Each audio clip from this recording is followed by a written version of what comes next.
ایسی کوئی کہانی نہیں ہوئی اینا، زیادہ دماغ مت کھاؤ اب، جہانگیر سیریس ہو کر بولا کیونکہ وہ اس ٹاپک کو ختم کرنا چاہتا تھا۔ اس لڑکی میں تو مروت نام کی کوئی چیز نہیں تھی۔ جب جان پر بنی ہوئی تھی تو کس طرح کہہ رہی تھی کہ مجھے گود میں اٹھا لو، اور جب جان بچ گئی تو کیسے اپنا ہاتھ چھڑوا کر اس لڑکے کے ساتھ چلی گئی۔ اسکرین پر فیس تو کلیئر نہیں آیا مگر لگ رہا ہے خوبصورت سی ہوگی۔ کیوں؟ اینا نے لقمہ دیتے ہوئے جہانگیر کی رائے لینی چاہی۔ معلوم نہیں یار، میں نے زیادہ غور سے نہیں دیکھا، جہانگیر اس کا خوبصورت چہرہ یاد کرتا ہوا بولا۔ چہرے کی خوبصورتی، زبان کی کڑوی، جہانگیر دل میں سوچتا ہوا خود سے مخاطب ہوا، کیا بات کر رہے ہیں بھائی؟ اتنی خوبصورت لڑکی کو اتنے قریب سے دیکھا، اس کی جان بچائی، پھر بھی غور سے نہیں دیکھا کہ وہ خوبصورت ہے کہ نہیں؟ میں مان ہی نہیں سکتی۔ اینا کی بات سن کر جہانگیر گھور کر اس کو دیکھنے لگا۔ کیا سمجھ رکھا ہے تم نے اپنے بھائی کو؟ کوئی نظر باز ہوں میں؟ چھچھورا یا لفنگا ٹائپ انسان ہوں جو لڑکیوں پر غور و فکر کروں گا؟ اور یہ بڑے بھائی سے اس طرح بات کی جاتی ہے؟ چلو فوراً اٹھو، اسٹرانگ سی چائے بنا کر لاؤ میرے لیے۔ جہانگیر اس کو اچھی طرح گھرکتا ہوا بولا تو اینا منہ پھلا کر صوفے سے اٹھی اور کمرے سے باہر نکلنے لگی، مگر پھر پلٹ کر جہانگیر کی طرف دیکھ کر مسکرائی۔ میرا بھائی چھچھورا یا لفنگا ٹائپ کا انسان نہیں ہو سکتا، مگر وہ اتنا بدذوق بھی نہیں ہو سکتا۔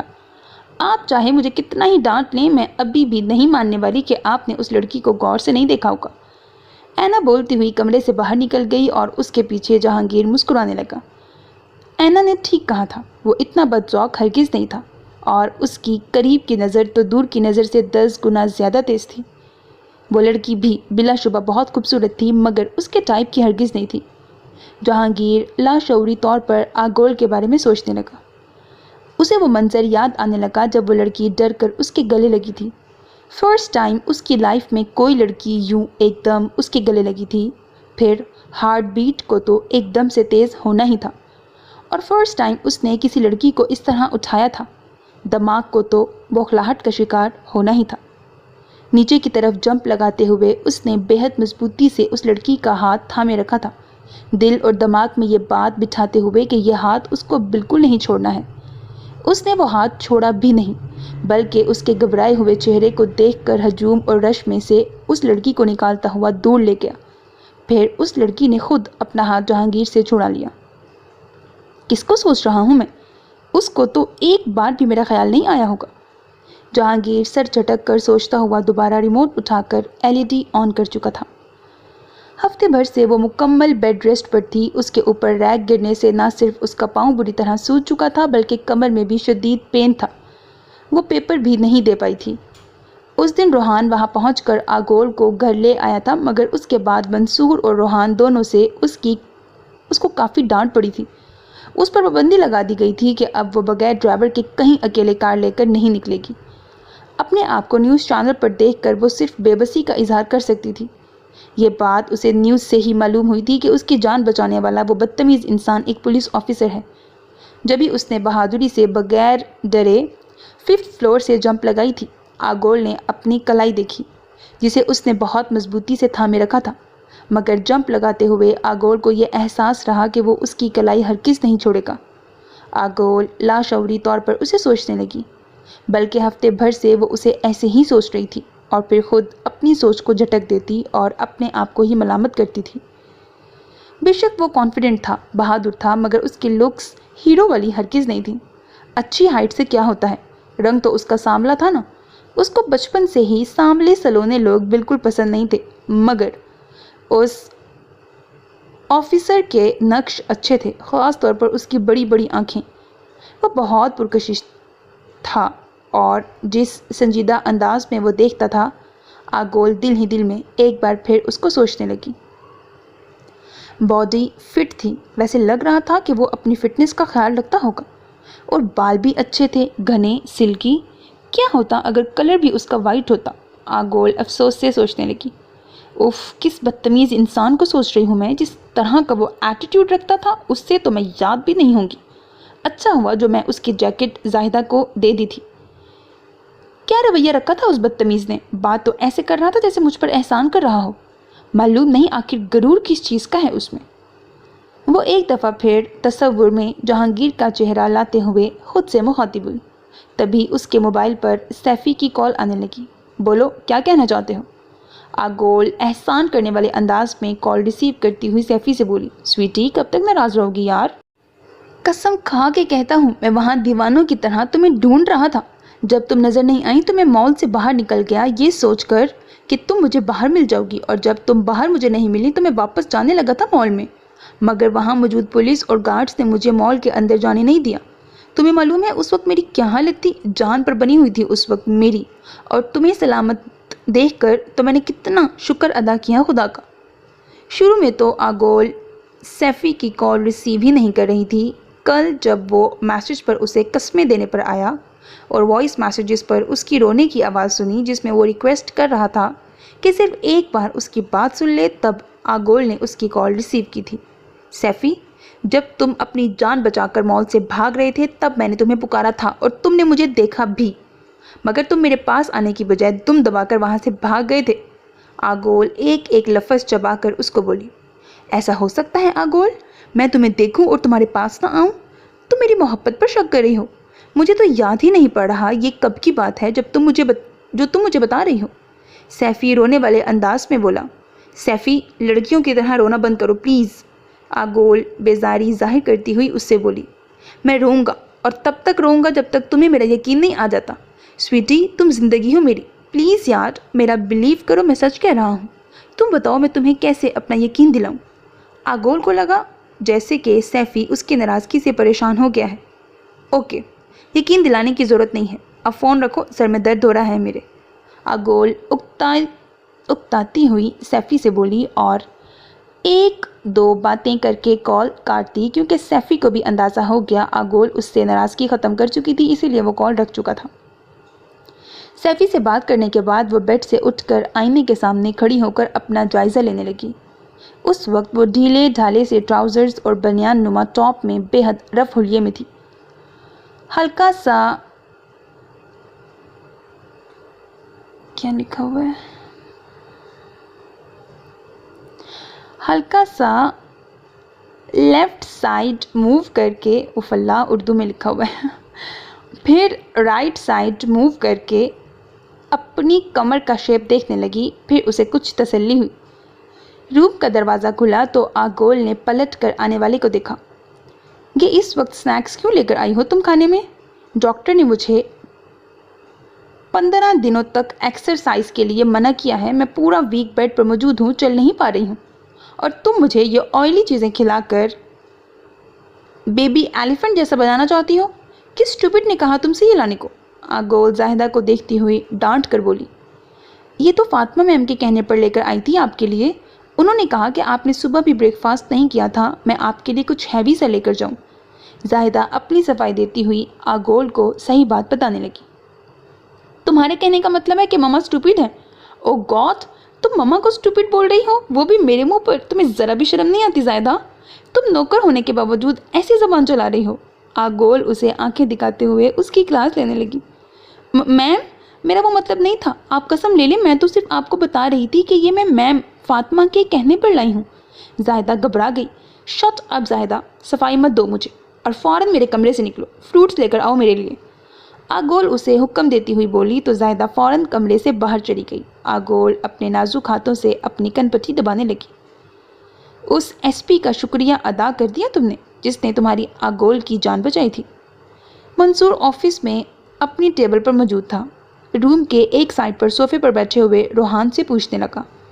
روحان نے لیپ ٹاپ کی اسکرین سے نظر اٹھا کر منصور کو دیکھا۔ اس کی نظروں میں سر تاثر تھا۔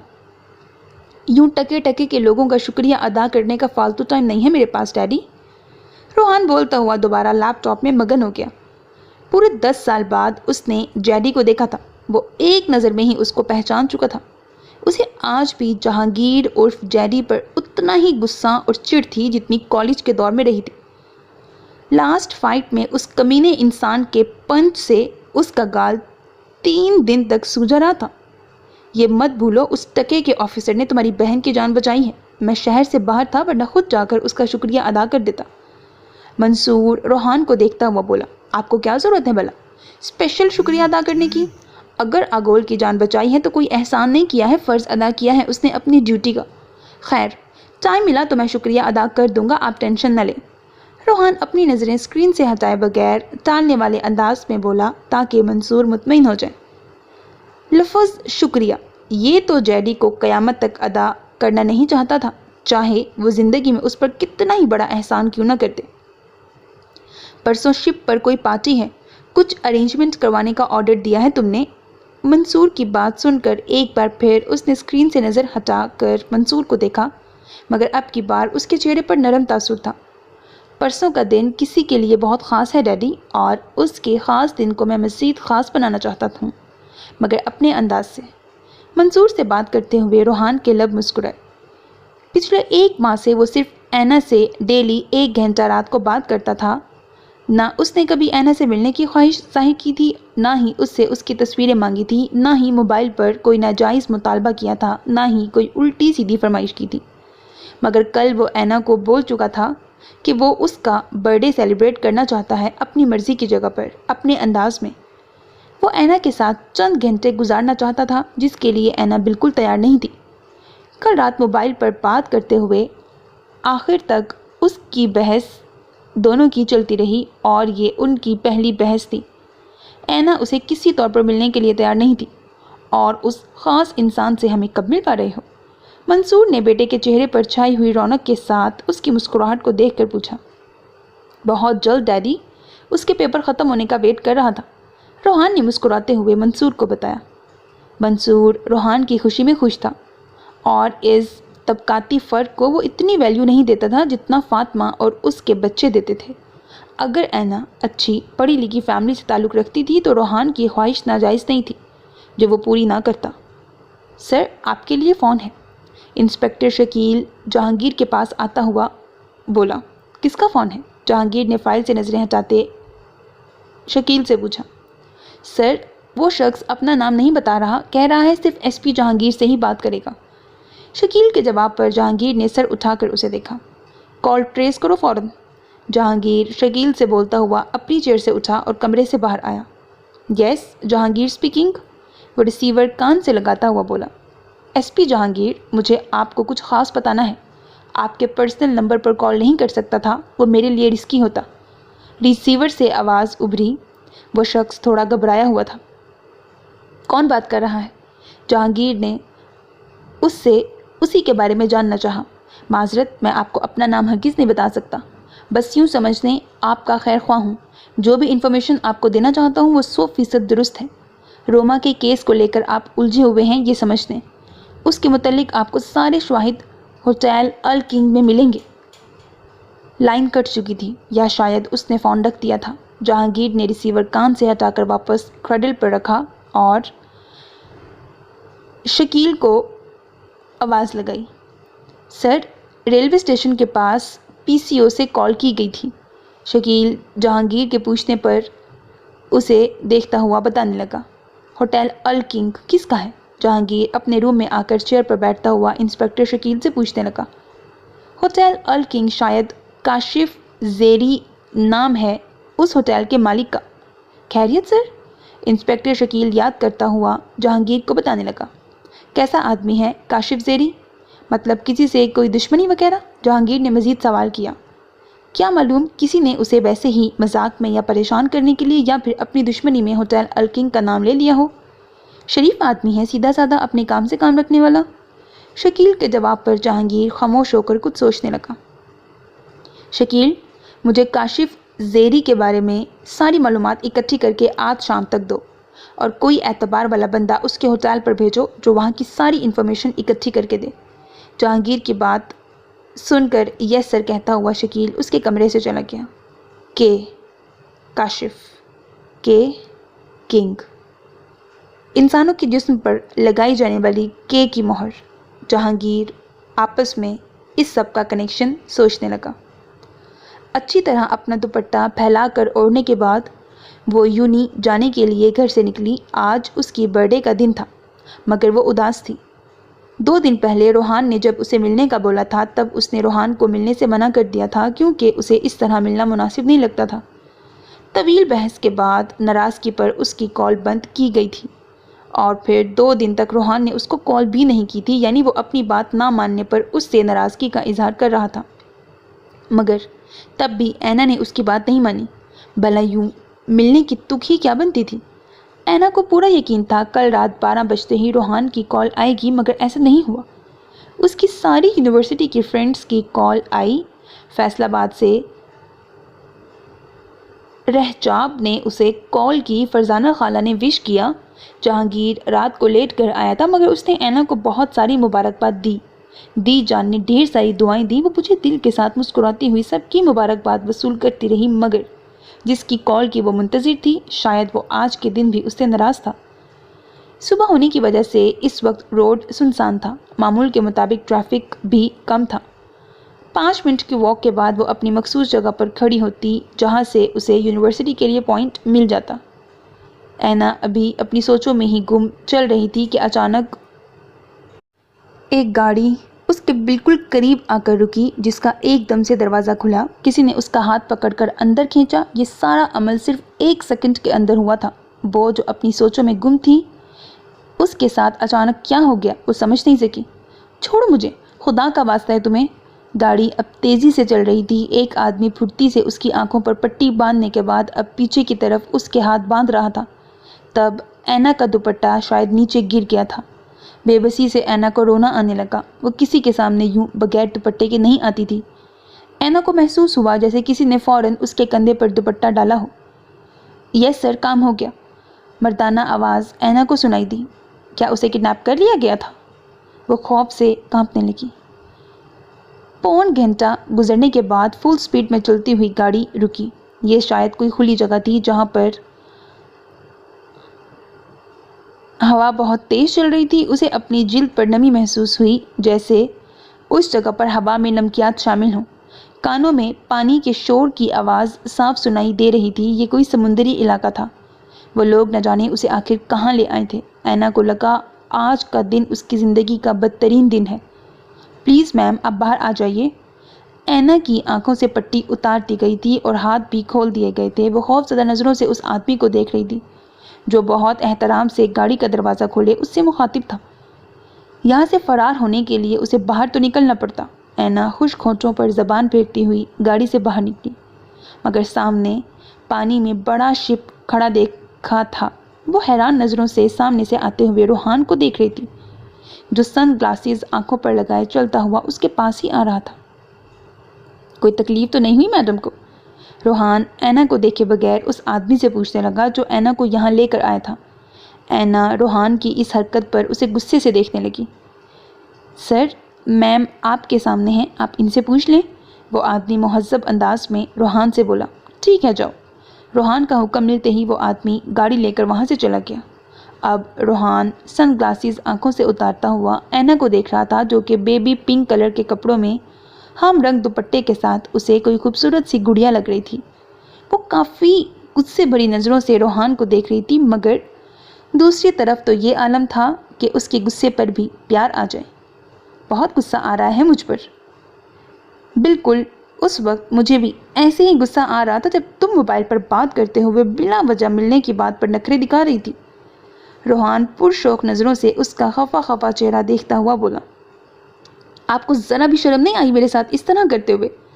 اینا کو غصے کے ساتھ ساتھ اس کی حرکت پر افسوس ہونے لگا۔ وہ خفا ہو کر روحان کو دیکھتی ہوئی پوچھنے لگی، شرم تو چند ماہ ہوئے میں نے بیچ کھائی ہے، اس طرح افسوس بھری نظروں سے مجھے مت دیکھو، میں شرمندہ نہیں ہوں گا۔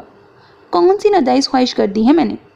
اینا، آج کا دن میں تمہارے ساتھ گزارنا چاہتا ہوں، اب چلو شپ پر، دیر ہو رہی ہے۔ روحان نے اس کا ہاتھ تھامنا چاہا تو اینا 2 قدم پیچھے ہو گئی۔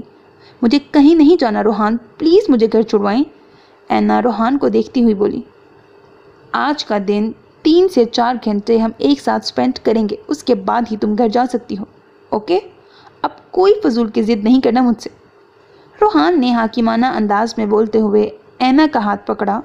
وہ اس کی ناراضگی کی پرواہ کیے بغیر شپ کی سیڑھیاں چڑھنے میں اسے مدد دینے لگا۔ اینا نے شپ کے اندر قدم رکھا تو شپ کو وائٹ اور پنک کلر کے پھولوں سے ڈیکوریٹ کیا ہوا تھا۔ شپ کے سینٹر میں ایک چھوٹا سا ٹیبل اور 2 چیئرز موجود تھیں۔ انجن چلنے پر زوردار ہارن بجنے کی آواز آئی۔ شپ سٹارٹ ہو چکی تھی۔ روحان اینا کا ہاتھ تھامے اسے ٹیبل تک لایا اور اس کے لیے چیئر کھسکائی۔ اینا کے بیٹھنے کے بعد وہ خود بھی سامنے والی چیئر پر بیٹھ گیا۔ اینا نیچی نگاہیں جھکائے خاموش بیٹھی تھی اور روحان فرصت سے اس کا چہرہ دیکھنے میں مصروف تھا۔ ابھی بھی ناراض ہو مجھ سے؟ کافی دیر روحان اس کو یوں ہی دیکھتا رہا، پھر ایک دم اینا سے پوچھنے لگا، آپ نے جو آج حرکت کی ہے اس پر ناراض ہونا ہی بنتا ہے۔ آپ خود بتائیں کہ نہیں ہونا چاہیے مجھے ناراض؟ اینا نظریں اٹھا کر اسے دیکھتی ہوئی پوچھنے لگی، بالکل بھی نہیں ہونا چاہیے ناراض۔ وہ اینا کی آنکھوں میں آنکھیں ڈالے فوراً بولا، یہ صحیح نہیں ہے روحان، اس طرح ملنا مناسب نہیں لگتا۔ اینا روحان سے شکوہ کرتی ہوئی بولی، کیا صحیح نہیں ہے؟ تمہارا برتھ ڈے منانا صحیح نہیں ہے؟ اس میں کیا غلط ہے بولو؟ اینا میں آج کے دن تمہارا برتھ ڈے تمہارے ساتھ اچھے انداز میں سیلیبریٹ کرنا چاہتا ہوں، اور اگر تم ناراض ہو کر سارا وقت ایسے ہی گزار دو گی تو یہ صحیح نہیں ہوگا۔ روحان اب سنجیدگی سے اسے دیکھتا ہوا بولا، تو آپ منا لیں مجھے، منانا نہیں آتا آپ کو؟ اینا کے منہ سے بے ساختہ نکلا۔ اب روحان کے چہرے سے نظریں ہٹائے پانی کا تیز بہاؤ وہ دیکھ رہی تھی جس پر شپ چل رہی تھی۔ بہت سارے طریقوں سے منانا آتا ہے، مگر جو طریقہ منانے کا مجھے پسند ہے اس پر تم لازمی ناراض ہو کر یہی کہو گی کہ یہ صحیح نہیں ہے روحان۔ روحان شرارت سے اینا کو دیکھتا ہوا بولا۔ اس کی بات سن کر اینا نظریں جھکا گئی۔ روحان نے بہت غور سے اس کا چہرہ دیکھا۔ سفید رنگ ایک دم اس کے کپڑوں کے رنگ جیسا گلابی ہوا، پھر سرخی اس کے چہرے پر اتر آئی۔ اگر وہ اسے بتا دیتا رنگوں کا یہ حسین امتزاج اس کے چہرے پر کتنا بھلا لگ رہا ہے، وہ مزید یوں ہی نظریں جھکائی رہتی۔ تھوڑی دیر میں ایک لڑکا کیک لے کر آیا اور کیک ٹیبل پر رکھا۔ روحان نے نائف اٹھا کر اینا کی طرف بڑھائی، جسے اینا تھامتی ہوئی روحان کو دیکھنے لگی۔ مجھے کیا دیکھ رہی ہو؟ اس کیک پر بھی چلا دو جیسے اس وقت میرے دل پر چلا رہی ہو۔ روحان کے بولنے کے انداز پر اینا بے ساختہ مسکرائی تھی۔ روحان خاموشی سے اس کی مسکراہٹ دیکھنے لگا۔ کیک کا ایک چھوٹا سا ٹکڑا کاٹ کر اس نے روحان کی طرف بڑھایا، جسے روحان نے اینا کے ہاتھ سے کھاتے ہوئے باقاعدہ اس کی انگلیوں کو بھی ٹیسٹ کیا۔ اینا نے فوراً اپنا ہاتھ گھبرا کر پیچھے کیا۔ جب روحان نے اسے کیک کھلایا تب اینا نے بالکل تھوڑا سا ٹکڑا بے حد تکلف سے چکھا، ایسے کہ روحان کی انگلیاں اس کے ہونٹوں کو نہ چھو سکیں۔ اینا کے اس انداز پر روحان کے چہرے پر مسکراہٹ آئی۔ وہ کافی زیادہ شائع تھی، یا اس وقت روحان سے شرما رہی تھی، مگر وہ آج کل کی ماڈرن لڑکیوں سے بالکل مختلف تھی۔ اس کے سرکل میں ایسی لڑکیاں نہ ہونے کے برابر پائی جاتی، مگر وہ اپنی ہر ادا کے ساتھ روحان کو بہت پیاری لگتی۔ روحان نے اپنی پاکٹ سے ایک چھوٹا سا ڈبہ نکالا جس میں ڈائمنڈ کی رنگ موجود تھی، جسے وہ اینا کے ہاتھ میں پہنانے لگا۔ یہ رنگ بہت خوبصورت اور قیمتی ہے، تھینکس۔ اینا اپنے ہاتھ میں رنگ دیکھتی ہوئی روحان سے بولی، اچھا دکھاؤ ذرا، میں نے نوٹ نہیں کیا۔ وہ اینا کا ہاتھ دوبارہ تھامتے ہوئے اپنے ہونٹوں تک لے جانے لگا۔ اینا نے جھٹ سے اپنا ہاتھ کھینچا۔ کیا ہوا؟ تمہاری تعریف کرنے پر میں تو رنگ کو غور سے دیکھنے لگا تھا، تم کیا سمجھی کیا کر رہا ہوں میں؟ اینا کے نروس ہونے پر وہ انجان بنتا ہوا اینا کو دیکھ کر پوچھنے لگا، اگر اب آپ نے زیادہ غور و فکر کیا تو میں آپ سے ناراض ہو جاؤں گی۔ اینا کے دھمکی دینے پر وہ زور سے ہنسا۔ دوبارہ اینا کا ہاتھ تھام کر کھڑا ہوا تو اینا کو بھی کھڑا ہونا پڑا۔ اب وہ اسے اس سائڈ لے کر جا رہا تھا جہاں سے وہ دونوں بہتا ہوا پانی قریب سے دیکھ سکیں۔ آج سے پہلے پانی کا یہ سفر مجھے اتنا اچھا کبھی نہیں لگا جتنا آج لگ رہا ہے۔ من چاہا ہم سفر ساتھ ہو تو زندگی کا سفر اور بھی حسین ہو جاتا ہے۔ میں تمہارے ساتھ اپنی باقی تمام زندگی گزارنا چاہتا ہوں۔ میں نے اپنے پیرنٹس سے تمہارے بارے میں بات کر لی ہے، ابھی نہیں، بہت پہلے ہی، جب تم نے مجھے کال بھی نہیں کی تھی تب۔ اینا، میں اسی منتھ اپنے پیرنٹس کو تمہارے گھر لانا چاہتا ہوں۔ ہوا کا زور کافی تھا جس سے اینا کے دوپٹے کے ساتھ بال بھی لٹوں کی صورت ہوا میں اڑ رہے تھے۔ دوپٹے کو تو اس نے اپنے ہاتھوں سے قابو میں کیا ہوا تھا، اس کے بالوں کی لٹوں کو روحان اپنے ہاتھوں سے اس کے چہرے پر سے پیچھے ہٹانے لگا۔ اتنی جلدی؟ میرا مطلب ہے آپ نے تو اپنے پیرنٹس سے بات کر لی، مگر میں کیسے اپنی فیملی سے بات کر سکتی ہوں؟ اینا اس کی بات سن کر ایک دم پریشان ہو گئی تھی۔ کیوں نہیں کر سکتی بات؟ اس میں کیا پرابلم ہے یار؟ آج کل تو پرانے خیالات کے لوگ بھی اپنے بچوں کی پسند کو ترجیح دیتے ہیں۔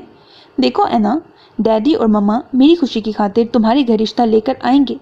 اگر انہیں کولڈ رسپانس یا کوئی نیگیٹو رپلائی ملے گا تو ان کے ساتھ مجھے بھی اچھا نہیں لگے گا، اسی لیے تمہیں اپنے بھائی کو اعتماد میں لے کر اسے ہمارے بارے میں بتانا ہوگا۔ میں چاہتا ہوں سارے مراحل بہت آسانی سے اور خوش اسلوبی سے طے ہو جائیں۔ روحان اینا کو سمجھاتا ہوا بولا۔ اور اگر بھائی نہیں مانے تو؟ اینا اپنا خدشہ ظاہر کرتی ہوئی روحان سے بولی۔ اینا کی بات سن کر روحان کے چہرے کے تاثرات یک لخت سنجیدہ ہوئے۔ وہ اینا کا چہرہ دونوں ہاتھوں میں تھامتا ہوا بولا، تو پھر میں تمہیں تمہارے بھائی سے چھین لوں گا۔ یہ تو طے ہے کہ تمہاری شادی مجھ سے ہی ہوگی، اس میں تمہارے گھر والوں کی مرضی شامل ہو یا نہیں، بیوی تم روحان منصور کی ہی بنو گی۔ روحان اس کا چہرہ تھامتا ہوا بالکل نارمل انداز میں بول رہا تھا اور اینا اس کی باتوں سے ڈر گئی۔ وہ ایسا کر سکتا تھا جیسے آج اس نے کیا تھا، مگر وہ ایسا نہیں کر سکتی تھی۔ روحان، آپ مجھے ڈرا رہے ہیں۔ اینا غور سے اس کے چہرے کے تاثرات دیکھتی ہوئی بولی۔ ابھی سے ڈر گئی؟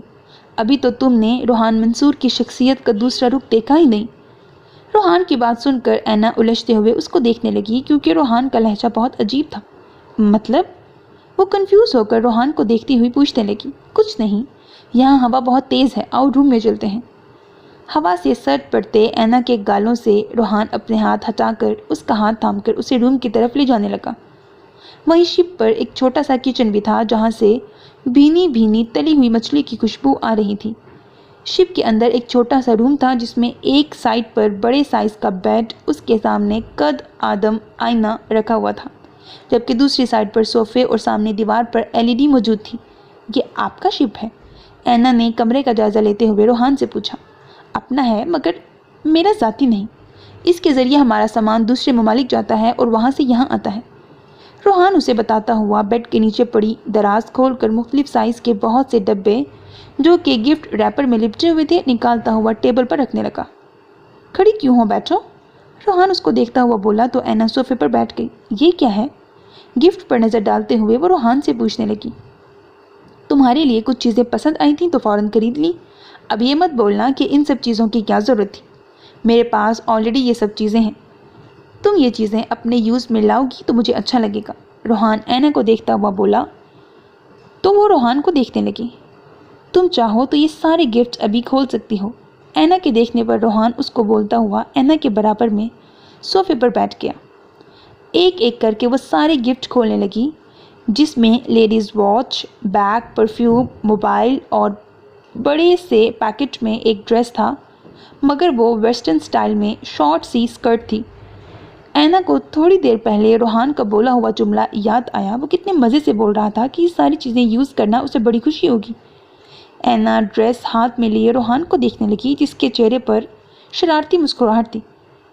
میں نے کل رات کو خواب میں تمہیں اس ڈریس میں دیکھا تھا۔ ایسا کرنا، تم باقی ساری چیزیں یوز کر لینا، بس یہ ڈریس تم شادی کے بعد یوز کرنا، وہ بھی صرف ہمارے بیڈ روم کے اندر۔ روحان کی باتیں سن کر اس کا رنگ شرم سے دوبارہ سرخ ہونے لگا۔ اینا جلدی سے وہ ڈریس واپس پیکٹ میں رکھنے لگی۔ کال پر تو وہ اینا سے بالکل ایسی باتیں نہیں کرتا تھا، مگر اس وقت اس کی باتیں سن کر اینا کا دل بہت زور سے دھڑکنے لگا تھا۔ تبھی اس نے اینا کا ہاتھ پکڑا۔ تم نے پوچھا نہیں، خواب میں تم اس ڈریس میں کیسی لگ رہی تھی؟ بولنے کے ساتھ ہی روحان نے اینا کو اپنی طرف کھینچا۔ وہ اس کی سینے سے آ لگی۔ اپنا ایک ہاتھ اینا کے گال پر رکھتا ہوا وہ دوسرا ہاتھ اس کی کمر کے گرد حائل کر چکا تھا۔ روحان آہستہ آہستہ اس پر جھکنے لگا۔ روحان پلیز، میں اس شپ میں آپ پر ٹرسٹ کر کے آئی تھی۔ وہ فوراً سے بولی۔ میں ٹرسٹ کہاں توڑ رہا ہوں، صرف اپنے دل میں آئی خواہش پوری کر رہا ہوں۔ روحان مدہوش انداز میں اس کو دیکھتا ہوا بولا۔ کتنے اور بھی حسین چہرے اس کی نظروں سے گزرے تھے، مگر ایسے احساسات تو اس میں صرف یہ لڑکی جگا گئی تھی۔ میں آپ سے ناراض ہو جاؤں گی اور کبھی بھی بات نہیں کروں گی۔ اینا آنکھیں بند کر کے اسے دھمکی دینے لگی۔ وہ اس وقت مکمل طور پر اس کے حصار میں تھی۔ دھمکی دینے کے علاوہ اور کیا کر سکتی تھی؟ یہ پہلی اور آخری دفعہ ہے جب میں تمہاری مان رہا ہوں۔ آئندہ ناراض ہونے کی یا بات نہ کرنے کی دھمکی مت دینا، ورنہ اس دھمکی کا خمیازہ بہت برے انداز میں بھگتنا ہوگا۔ روحان اسے اپنے حصار سے آزاد کرتا ہوا صوفے کے پیچھے ٹیک لگا کر بیٹھ گیا، اور ایسا کرتے ہوئے وہ اچھا خاصا بدمزہ ہوا تھا، مگر وہ اینا کو ناراض بھی نہیں کر سکتا تھا۔ روحان کے دور ہونے پر اینا نے اپنی آنکھیں کھولیں۔ وہ صوفے سے ٹیک لگائے ناراض نظروں سے اسی کو دیکھ رہا تھا۔ اب آپ ناراض ہو کر سارا وقت ایسے ہی گزار دیں گے تو یہ صحیح نہیں ہوگا، اینا روحان کو دیکھ کر بولی۔ اس کی بات پر روحان کے چہرے پر مسکراہٹ آئی۔ اس سے پہلے کہ وہ کچھ بولتا اس کا موبائل بج اٹھا۔ موبائل پر آنے والی کال سے اس کے چہرے کی مسکراہٹ مدھم ہوئی۔ وہ ایک نظر اینا پر ڈال کر اپنا موبائل لے کر روم سے باہر نکل گیا۔ اینا اپنی انگلی میں روحان کی پہنائی ہوئی رنگ دیکھ رہی تھی۔ وہ رنگ اسے تھوڑی سی لوز تھی۔ اچانک رنگ اس کی انگلی سے اتر کر نیچے گری۔ اینا نے میز کے نیچے جھانکا۔ رنگ میز کے نیچے بچھے ہوئے ریک کے اوپر ہی پڑی تھی۔ اینا نے ہاتھ بڑھا کر اس رنگ کو لینا چاہا تو اسے محسوس ہوا جیسے ریک کے نیچے کوئی اور چیز بھی موجود ہے۔ تجسس میں وہ میز ہٹا کر ریک ہٹانے لگی۔ وہ کوئی ہینڈل تھا جسے پکڑ کر لکڑی کا تختہ ہٹایا جا سکتا تھا۔ اینا نے ہینڈل اٹھایا تو لکڑی کا تختہ اوپر کو اٹھا اور اندر جانے کا راستہ بن گیا۔ اینا نے ایک نظر کمرے کے دروازے پر دیکھا جو ہلکا سا کھلا ہوا تھا۔ روحان اسے وہاں موبائل پر کسی سے بات کرتا ہوا مصروف نظر آیا۔ اینا سیڑھیوں کے ذریعے نیچے اترتی ہوئی اندر چلی گئی۔ دیوار پر ہاتھ ٹٹول کر اس نے سوئچ آن کیا۔ چاروں طرف روشنی پھیل گئی۔ اندر پورا ہال نما بڑا سا کمرہ موجود تھا جو کہ اس وقت خالی تھا۔ وہاں پر اسے کافی وحشت سی محسوس ہوئی۔ گھٹن کا احساس ہونے لگا تو واپس آنے کے لیے پلٹی۔ بے ساختہ اس کے منہ سے چیخ نکل گئی۔ روحان بالکل اس کے پیچھے کھڑا تھا۔ وہ کب سیڑھیاں اتر کر اس کے پیچھے آیا اینا کو خبر ہی نہیں ہوئی۔ ابھی وہ روحان کو دیکھ کر اپنا سانس بحال بھی نہیں کر پائی تھی کہ روحان نے سختی سے اس کا بازو پکڑا۔ کیوں آئی ہو یہاں پر؟ وہ اس کا بازو سختی سے اپنے ہاتھ میں جکڑے سرد انداز میں پوچھنے لگا۔ اینا کو انداز اور سرد سا لہجہ کافی محسوس ہوا۔ ایسے ہی دیکھنے آئی تھی، یہاں کیا ہے؟ اینا روحان کے انداز پر گھبرا گئی تھی۔ وضاحت دینے لگی۔ کیوں؟ روحان اسے آنکھیں دکھاتا ہوا بولا۔ اس کا بیہیویئر دیکھ کر اینا کو رونا آنے لگا۔ سوری۔ اینا اس کے انداز اور اپنے ساتھ رویہ دیکھ کر اتنا ہی بول پائی۔ اس وقت اسے وہ روحان منظور نہیں لگا جسے وہ 1 ماہ سے بات کرتی آ رہی تھی۔ اینا کے سوری بولنے پر روحان نے اس کا ہاتھ چھوڑا اور اپنے چہرے کے تاثرات کو نارمل کرنے لگا۔ لنچ تیار ہو چکا ہے، چلو لنچ کر لیتے ہیں۔ اب کی بار وہ نرمی سے بولا اور سیڑھیوں کی طرف اینا کو اشارہ کیا۔ اینا خاموشی سے سیڑھیاں چڑھنے لگی۔ روحان پورے ہال میں ایک نظر ڈال کر خود بھی سیڑھیاں چڑھنے لگا۔ ہے سویٹی، میں تمہارا ہی ویٹ کر رہا تھا، آؤ پلیز۔ آگول کا پاؤں کل ہی ٹھیک ہوا تھا اور وہ ٹھیک سے چلنے کے قابل ہوئی تھی۔ سیفی کی لاکھ منتیں کرنے اور التجائیں سننے کے بعد وہ سیفی سے ملنے کے لیے یونیورسٹی کے بعد ڈرائیور کو گھر رخصت کرتی ہوئی ہوٹل الکنگ پہنچی تھی جہاں سیفی اسے چند دنوں سے ملنے کی فرمائش کر رہا تھا۔ سیفی ہوٹل کی لابی میں ہی اس کا ویٹ کر رہا تھا۔ آگول کو اپنے پیچھے آنے کا بول کر وہ خود لفٹ کی طرف جانے لگا۔ یہ روم کیوں بک کروایا ہے تم نے؟ تمہیں تو کوئی ضروری بات کرنی تھی نا سیفی؟ جلدی کہو، میں لیٹ ہو رہی ہوں، مجھے گھر بھی جانا ہے۔ وہ آگول کو ہوٹل کے روم میں لے کر آیا تو آگول بیزار ہوتی ہوئی اس سے کہنے لگی، گھر بھی چلی جانا، اتنی جلدی کیا ہے؟ ضروری باتیں یہی بتانی تھیں کہ بہت زیادہ محبت کرنے لگا ہوں میں تم سے۔ اب تم سے دور رہنے کا تصور بہت برا لگتا ہے۔ سیفی آگول کے دونوں ہاتھوں کو تھام کر بولا، یہ بتانے کے لیے تم مجھے یہاں لے کر آئے ہو؟ یہ سب تم مجھے پہلے بھی بتا چکے ہو۔ آگول اس سے اپنا ہاتھ چھڑواتی ہوئی چڑ کر بولی اور روم سے باہر جانے کے لیے مڑی۔ تب سیفی نے دوبارہ اس کا ہاتھ پکڑا۔ صرف یہ بتانے کے لیے یہاں نہیں بلایا بلکہ آج تمہیں اپنا بنانے کے لیے یہاں بلایا ہے آگول۔ اب یہ دوری مجھ سے بالکل برداشت نہیں ہوتی۔ میں آج کے دن تمہارے اور اپنے بیچ سارے فاصلے مٹا دینا چاہتا ہوں۔ سیفی نے بولتے ہوئے آگول کو اپنی باہوں میں لینا چاہا۔ آگول نے اس سے اپنا بازو چھڑوا کر زوردار تھپڑ اس کے منہ پر رسید کر دیا۔ تمہاری ہمت کیسے ہوئی یہ ساری بکواس کرنے کی؟ سمجھ کے کیا رکھا ہے تم نے مجھے؟ آگول کو اس پر غصہ آیا تو وہ سیفی پر بگڑتی ہوئی بولی، کم آن سویٹی، یو مڈل کلاس لڑکیوں کی طرح نخرے دکھانا بند کرو۔ شادی تو ہم دونوں کو کرنی ہی ہے نا بعد میں۔ سیفی نے بڑے ضبط سے اس تھپڑ کو برداشت کیا تھا۔ وہ جال میں پھنسی ہوئی اس چڑیا کو یوں ہی ہاتھ سے نکلنے نہیں دینا چاہتا تھا۔ اپر کلاس فیملی سے بلانگ کرنے کا یہ مطلب ہرگز نہیں ہے کہ میں اپنے لیمٹس بھول جاؤں۔ یہ تھپڑ تم ہمیشہ یاد رکھنا۔ آگول پر سیفی کی سوچ کھلی تو اسے سیفی پر غصہ آیا۔ اتنے ہلکے کیریکٹر کے مرد کو وہ کبھی بھی اپنا ہمسفر قبول نہیں کر سکتی تھی، اسی لیے وہاں سے جانے کے لیے مڑی۔ اس تھپڑ کی قیمت آج جس انداز میں تم سے وصول کروں گا، اس لحاظ سے تو اس تھپڑ کو آج مجھ سے زیادہ تم یاد رکھو گی۔ نہ صرف یاد رکھو گی بلکہ پچھتاؤ گی۔